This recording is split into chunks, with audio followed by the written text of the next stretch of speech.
குறைபாடுகள் இருப்பதாக தொலைக்காட்சியில் பார்க்கின்ற பொழுது தெளிவாக தெரிந்திருக்கிறது.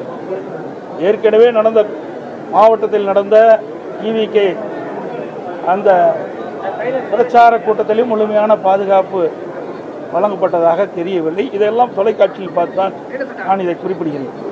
அதோட இந்த கட்சி மட்டுமில்லை, அனைத்து இந்திய அண்ணா திராவிட முன்னேற்ற கழகத்தின் சார்பாக நான் எழுச்சி பயணம் மேற்கொண்டிருக்கின்றேன். அந்த நிகழ்ச்சியில் கூட காவல்துறை எங்களுக்கு முழுமையான பாதுகாப்பு கொடுக்குது. ஒரு 3-4 மாவட்டத்தில் பாதுகாப்பு கொடுத்தாங்க. மீது எந்த மாவட்டத்திலுமே இந்த பொதுக்கூட்டம் நடைபெறுகின்ற இடத்தில் காவலர்கள் அந்த பொதுமக்களுக்கு அதாவது இப்படி கூட்ட நெரிசல் ஏற்பட்டால் அதை ஒழுங்குபடுத்துகின்ற பணியில் ஈடுபடவில்லை. அதே நேரத்தில் ஆளுங்கட்சியை சேர்ந்தவர்கள் இன்றைக்கு முதலமைச்சரோ துணை முதலமைச்சரோ மற்ற அமைச்சர்களோ எழுது திமுக கட்சி கூட்டம் நடைபெற்ற பொழுது ஆயிரக்கணக்கான காவலர்களை நியமிக்கின்றார்கள். அவர்களுக்கு பாதுகாப்பு. இந்த அரசாங்கம் ஒருதலை பட்சமாக நடக்கின்றது. இதை இந்த கட்சி அந்த கட்சி என்று பார்க்கக்கூடாது. ஆளுங்கட்சி எதிர்கட்சி என்று பாராமல் நடுநிலையோடு இந்த அரசாங்கம் செயல்பட வேண்டும். காவல்துறை நடுநிலையோடு செயல்பட வேண்டும். இன்றைக்கு அனைத்து இந்திய அண்ணா திராவிட முன்னேற்ற கழகம் ஆட்சி இருக்கின்ற பொழுது பல்லாயிரக்கணக்கான போராட்டங்கள் நடந்தது.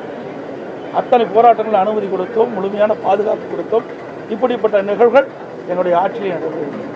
ஆனால் திராவிட முன்னேற்ற கழகம் ஆட்சிக்கு வந்த பிறகு கூட்டம் நடத்துவதே பெரிய சிரமம். நீதிமன்றத்திற்கு சென்றுதான் அந்த நீதிமன்றத்தின் மூலமாக அனுமதி பெற்றுதான் கூட்டம் நடத்த வேண்டிய சூழ்நிலை இருக்கின்றது. அப்படி கூட்டம் நடத்துகின்ற சூழ்நிலை இருக்கின்ற பொழுதும் நீதிமன்றம் முறையாக பாதுகாப்பு வழங்க வேண்டும் என்று உத்தரவு பிறப்பிக்கப்பட்டால் கூட இந்த அரசு காவல்துறைகள் எதிர்க்கட்சி என்ற பார்வையில் முழுமையான பாதுகாப்பு கொடுப்பதில்லை.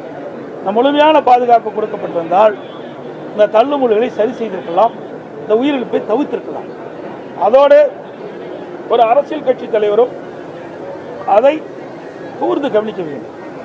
இன்னைக்கு 4 மாவட்டத்தில் அவர் சுற்றுப்பயணம் செய்திருக்கிறார்.